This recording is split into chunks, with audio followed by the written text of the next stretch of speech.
Hello అండి, ఎలా ఉన్నారు? చాలా చాలా బాగున్నానమ్మా, బై గాడ్స్ గ్రేస్.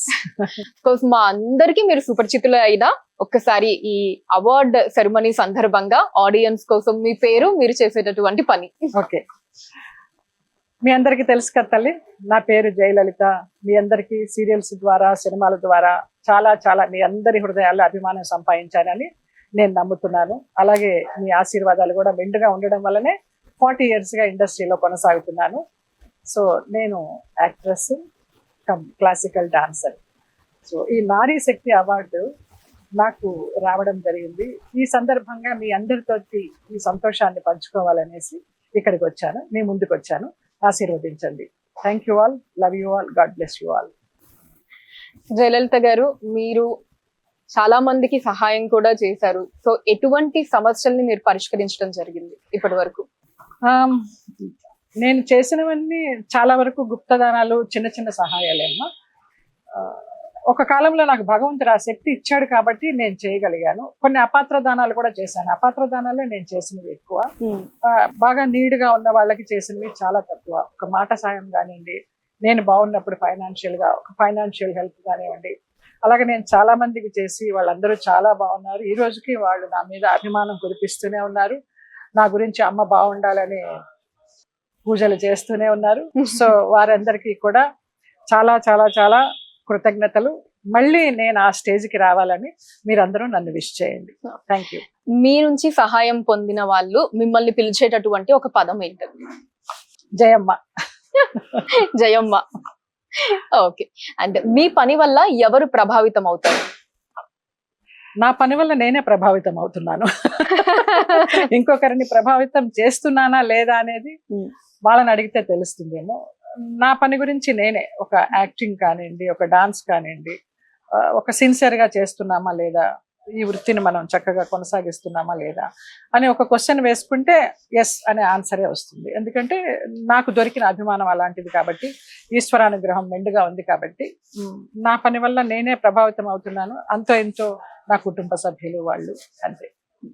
జయలలిత గారు, ఈ సంవత్సరం మీరు ఎదుర్కొన్నటువంటి అతిపెద్ద సవాల్ ఏంటి? ప్రతి సంవత్సరము సవాళ్ళు ఎదుర్కొంటూనే ఉంటాము. అతి పెద్ద సవాల్ అంటే ఉంది నా జీవితంలో. దాన్ని నేను రీచ్ అవుతాను కూడా, ఆ గోల్ని. సో అది అయ్యేదాకా చెప్పకూడదు అనేది ఒక నిర్ణయం తీసుకున్నాను. చెప్తుంటే అవడం లేదు నాకు. సో ఆ పెద్ద సవాల్ని ఈ సంవత్సరంలో నేను ఎదుర్కొని విజయం సాధిస్తానని, సాధించాలని మీరందరూ కూడా కోరుకోండి. సాధించిన తర్వాత తప్పకుండా చెప్తాను ఆ సవాల్ ఏంటనేది. తప్పకుండా అండి. మిమ్మల్ని ఏడిపించిన లేదా నవ్వించిన ఒక క్షణం? నేను ఇంతకు ముందర మీతో ప్రస్తావించినట్టు నన్ను ఏడిపించిన క్షణం అయితే బాలసుబ్రహ్మణ్యం గారు పోయిన క్షణం. అప్పటి నుంచి ఇప్పటి వరకు కూడా నేను ఆయన్ని చూసి ఆనందంతోనో బాధతోనో, ఎందుకు వెళ్ళిపోయినావు నాయన, భగవంతుడా కొంతమందికి చావు ఉండకూడదు కదా, ఎందుకు తీసుకెళ్ళావని ఒక పిచ్చి పిచ్చి ఆలోచనలు చేస్తూ కంటతడి పెడతాను. కానీ గతం అయిపోయింది, దాన్ని ఏం చేయలేము. అది నేను బాధపడిన క్షణం. ఓకే. మీరు యాక్టింగ్ ని ఎందుకు ప్రారంభించడం జరిగింది? నేను మామూలుగా క్లాసికల్ డాన్సర్ అమ్మా. నాన్నకి సినిమా వాళ్ళు చాలా మంది ఫ్రెండ్స్. మేము హాలిడేస్కి, స్కూల్ హాలిడేస్ కానీ కాలేజ్ హాలిడేస్ కానీ చెన్నై వెళ్ళి వెంపటి చినసత్యం గారి దగ్గర కూచిపూడి నాట్యం అభ్యసించేవాళ్ళం. సో అలా వెళ్ళినప్పుడు చాలా మంది, మీ అమ్మాయి బాగుంది, పర్సనాలిటీ బాగుంది, కలర్ బాగుంది, మంచి డాన్సర్, ఆర్టిస్ట్ని చేయొచ్చు కదా అంటే ఆయనకు అలాగా ఆ కోరిక పుట్టి ఆయన కోరికని సఫలం చేయడానికి నేను ఈ రంగంలోకి రావడం జరిగింది. ఓకే. చెడు రోజుల్లో మిమ్మల్ని ముందుకు నడిపించేది ఏంటండి? నా ఆత్మస్థైర్యం. ఓకే. మీ రంగం గురించి మీరు తొలగించాలనుకుంటున్నటువంటి ఒక అపోహే కదా, అన్ని తొలగించేస్తా. మన ఊహల్లో అపోహల్లో ఎన్నైనా తొలగించవచ్చు, కానీ అవి జరుగుతూనే ఉంటాయి. మనము సమాజాన్ని మార్చలేము, ఈ రంగంలో జరుగుతున్న మార్పుల్ని కూడా మార్చలేము. కాకపోతే అందరూ బాగుండాలి, అన్ని రంగాలు బాగుండాలి, అందులో మనం ఉండాలని కోరుకుంటాను. ఓకే. కుటుంబం నుండి లభించే ఏ గుర్తింపు మీకు అత్యంత విలువైనది? ప్రత్యేకమైన గుర్తింపు అంటూ ఏం లేదమ్మా. 2 అక్కలు 2 అన్నయ్యలు, మేనగోడళ్ళు, మేనల్లుళ్ళు, వాళ్ళతోటి ఎప్పుడైనా సాటర్డే సండే, ఇప్పుడు అందరూ బిజీ లైఫ్ కదా, వర్క్ ఫ్రమ్ హోమ్లు, సాఫ్ట్వేర్లు, ఎప్పుడైనా కుదిరితే బాగా మాట్లాడాలనిపిస్తే ఒక వీడియో కాల్ చేసి మాట్లాడతాను. కొంతమంది నా మేనగోడలు పుట్టింది, రెండో మేనగోడలు, అది విమర్శిస్తూ ఉంటుంది. ఏదైనా మేకప్ లో ఉన్నప్పుడు, షూటింగ్ లో ఉన్నప్పుడు కాల్ చేస్తే అంత మేకప్ అవసరమా, ఆ హెయిర్ డ్రెస్ ఏమిటి, అంత హెయిర్ డ్రెస్ అవసరమా, ఇలాగా అది ఏదో చిన్న విమర్శిస్తూ ఉంటుంది. కానీ గుర్తింపు అనేది బాగున్నావు అంటే బాగున్నావు, ఈ సీరియల్లో చూసాం బాగున్నాం, ఈ షోలో చూసావు బాగున్నావు, ఇంకా ఏదో మొహం పీకిపోయినట్టుంది, మంచిగా తిను, బాగుండు, టెన్షన్ పడకు, ఇలాంటివి సలహాలు. ఓకే. సో ప్రస్తుతం ఉన్నటువంటి సమాజం నుంచి మీరు కోరుకునేది ఏంటండి? అసలు సమాజంలోకి వెళ్ళడమే తక్కువ. నేను ఏదైనా పబ్లిక్ ఫంక్షన్స్ గానీ వాళ్ళు పిలవడం తక్కువే, నేను వెళ్ళడం తక్కువే. సమాజం నుంచి ఏం కోరుకుంటాం తల్లి? అంతే, ఇందాక చెప్పినట్టు సమాజం బాగుండాలి. అంత నాలెడ్జ్ లేదు, న్యూస్ చూడను, పేపర్స్ చూడను, చుట్టుపక్కల ఏం జరుగుతుందో గమనించను, పాలిటిక్స్ అందరూ బాగుండాలి, అంత బాగుండాలి, అందరూ ప్రశాంతంగా ఉండాలి, ఆరోగ్యంగా ఉండాలి, అంతే. ఓకే. నారీ శక్తి అంటే మీకు అర్థం ఏంటండి? ఇప్పుడు నారీ యుగమే నడుస్తోంది, నారీ శక్తి ఇప్పుడు అంతా నడిచేది. నరశక్తి కాదు, నరుడి శక్తి కాదు, నారీ శక్తే నడుస్తోంది. ఆ నారీ శక్తిని ఏం చూసి నాకు ఇచ్చారా అనేది ఇప్పటికీ నాకు అర్థం కాని విషయమే. అదొక బాధ్యత, మళ్ళీ భుజాల మీద బరువు మోయాల్సిన బాధ్యత. ఉత్తినే నారీ శక్తి అనేది తీసుకుంటే చాలదు, దానికి తగ్గ కృషి చేయాలి. మీరు అన్నట్టు ఆ సమాజంలోకి వెళ్ళిన, ఆ సమాజానికి ఏమన్నా చేయాలి, సమాజానికి లేకపోయినా మన చుట్టుపక్కల ఉన్న వాళ్ళకైనా చేయాలి, మన కుటుంబ సభ్యులకైనా చేయాలి. ఆ శక్తిని ఏదో ఒక రకంగా ఉపయోగించి, ఒక మంచితనంగా, ఒక పాజిటివ్ గా ఉపయోగించి తోడ్పడాలనేది ఇప్పుడు అన్ని రంగాల్లోనూ నారీ శక్తులే కదమ్మా. త్రిశక్తి మాతలాగా మహాకాళి, మహాలక్ష్మి, మహాసరస్వతి అంటారు.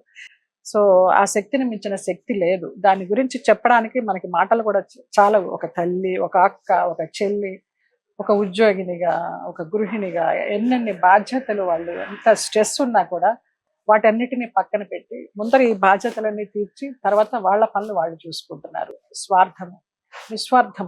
స్వార్థం అనేది ఉండదు వాళ్ళకి. సో ఇప్పుడు చూస్తుంటే అందరూ ఈ రియాలిటీ షోస్ చూస్తున్నా కూడా పిల్లల్ని ఎలాగ ట్రైన్ చేస్తున్నారు. మెంటర్స్ ట్రైన్ చేయడం కాకుండా తల్లిదండ్రులు ఎంత బాధ్యతగా వచ్చి కూర్చుని వాళ్ళని ఎంకరేజ్ చేసి, ఇదంతా వాళ్ళ వల్లే కదా సాధ్యం.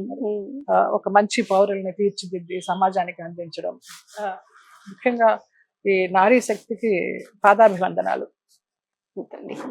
సో నారీ శక్తి అవార్డ్స్ 2026 కి మీరు నామినేట్ అవ్వడం జరిగింది కదా, అది ఎలా అనిపిస్తుంది? అండ్ ఈవెంట్ ఎలా ఉండబోతోంది అనుకుంటున్నారు? ఏమీ ఊహలు లేవు అసలు. నాకు ఎలా ఇచ్చారు, ఎందుకు ఇచ్చారు? హరిహరనాథరాజు గారు అని శంబాలలో ఉంటారు, వారు నన్ను అక్క అంటారు, నేను తమ్ముడు అంటారు. ఒక 5 డే చేసి June 5th నీకు నారీ శక్తి అవార్డు ఇస్తున్నాను. ఏమి సాధించాను? నాకు నారీ శక్తి అవార్డు ఏంటి తమ్ముడు? అలా అంటారు ఏంటండి? ఇన్నేళ్లుగా ఇన్ని రకాల పాత్రలు, ఎంత ఎంటర్టైన్మెంట్ ఇచ్చారు జనాలకి. అది మాత్రమే కాదు కదరా, ఒక మదర్ తెరీసా లాగా మనం అలాగా ఒక గోల్ పెట్టుకొని కొంచెమైనా ఏదైనా చేయగలిగితే, మన కోసం అని మనం కాకుండా కనీసం ప్రపంచము దేశము కాకపోయినా మనం ఉన్న చుట్టుపక్కల పరిసరాలకైనా మనం ఏమన్నా చేయగలిగితే అప్పుడు ఒక తృప్తి ఉంటుంది. ఇది కూడా ఇప్పుడు మన ద్వారా ఒకళ్ళు నవ్వుకుంటున్నారో లేదా ఆ పాత్రలో లీనమయ్యి ఆ ఆహ్లాదాన్ని పొందారు అంటే కూడా మనం సాధించిన విజయమే కదండి. సో నువ్వు అలా అంటే ఒప్పుకుంటాను. ఇది కాదు, ఏదో చేయాలి, ఏదో సాధించాలి, దానికి భగవంతుడి శక్తినివ్వాలి. దానికోసమే ఈ నారీ శక్తి అవార్డు నాకు ఇస్తున్నాడేమో. అంతం కాదు, ఇది ఆరంభం అన్నట్టుగా. చూస్తా నా ప్రయత్నం ఏముంటుందో, దైవ బలం ఎంతవరకు ఉంటుందో. సో చివరిగా మీలాగా ఈ రంగంలోకి రావాలనుకునేటటువంటి ఆడవాళ్ళకి మీరిచ్చేటటువంటి మెసేజ్ ఏంటి? రావద్దు రావద్దు రావద్దు, యాక్టింగ్ లోకి రావద్దంటారా?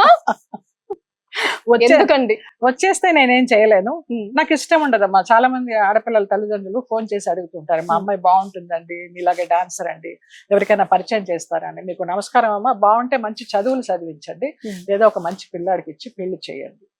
మగపిల్లలకైతే నేను వాళ్ళని అసలు పట్టించుకోను, నువ్వు వస్తావా రావా అది నీ ఇష్టం. తెలియదు, నాకెందుకో నా మనసుకు అనిపించింది నేను చెప్తాను, ఆడపిల్లల్ని రావద్దని చెప్తాను. ఓకే. సో ఈ ఆన్సర్ అయితే ఎక్స్పెక్ట్ చేయలేదు జయలలిత గారి దగ్గర నుంచి.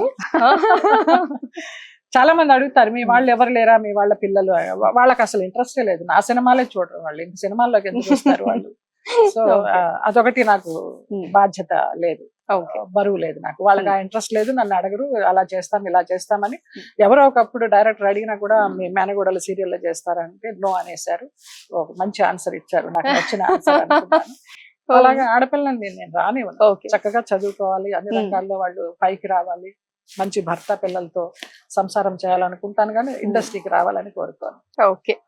సో థ్యాంక్ యూ అండి, థ్యాంక్ యూ సో మచ్ మాతో మాట్లాడినందుకు. థ్యాంక్ యూ తల్లి, గాడ్ బ్లెస్ యూ.